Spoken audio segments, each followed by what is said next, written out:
Should motorcycles be allowed in bus lanes as the new proposal that's on the government website?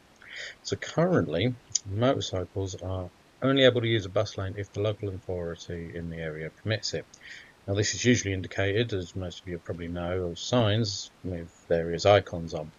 Now the proposal that's underway is to allow motorcycles to use bus lanes across England by default, therefore not needing specific local authority permissions. Now then, use of bus lanes in urban areas is primarily designed to help with the movement of buses, improving public transport efficiency, thus reducing congestion. Now, the debate on whether motorcycles should be allowed to use these lanes is gathering momentum, it's got to be said. Proponents are arguing that allowing motorcycles in the bus lanes will reduce traffic congestion, thus enhance road safety for motorcyclists. Critics of this argue that there are potential conflicts between buses, cyclists, and would it have an impact on transport efficiency? However, there are benefits to this. Now, there's an argument to be made that it will reduce traffic congestion. As motorcycles are smaller, more agile than cars, it means they can get through the traffic more efficiently. It allows them in the bus lane, can free up space in regular traffic lanes. So in theory, it could help reduce overall congestion and ultimately leading to shorter travel times for all road users.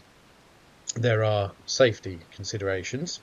Motorcyclists are vulnerable. We do make up a significant percentage of statistics in accidents. Now, when you're in queuing traffic, the risk of being rear-ended is increased, so putting us in bus lanes could be safer for us.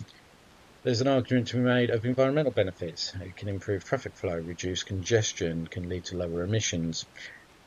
Motorcycles emit less carbon dioxide than cars anyway, just by the sheer fact they have smaller engines. And if we're moving more efficiently, then we're not going to have the engines running as much. So there's that argument to be made. There's the economic side of it, is reducing the congestion and travel times can bring their own economic benefits by improved productivity and reduced costs, which can be associated with traffic delays. Also, encouraging motorcycle use can decrease the reliance on cars, leading to less wear and tear on roads infrastructure. Although, given the state of the roads currently, I don't think they could be much worse, really, but we'll see. Now, obviously there's going to be conflicts. You've got buses, you've got cyclists.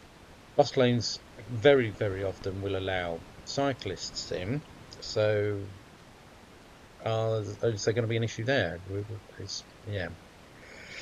What do we do in terms of managing this, and how are we going to prevent it? It's a lot of questions.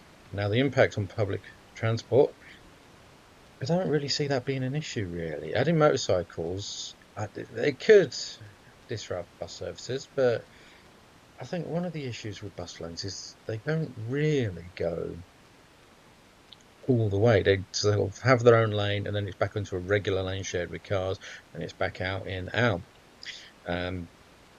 I don't think there's going to be much changing, really. It's just going to bring it all together, as I say, because at the moment, depending, especially if you travel around England and the UK, it's knowing, can you use a bus lane, or is it taxis only? Is it buses, taxis, etc.? It's really, really tricky. You never know.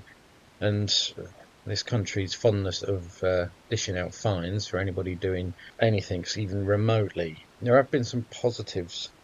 So Bristol, Birmingham, for example, do allow them to be used, and it's showing there is a definite positivity from it.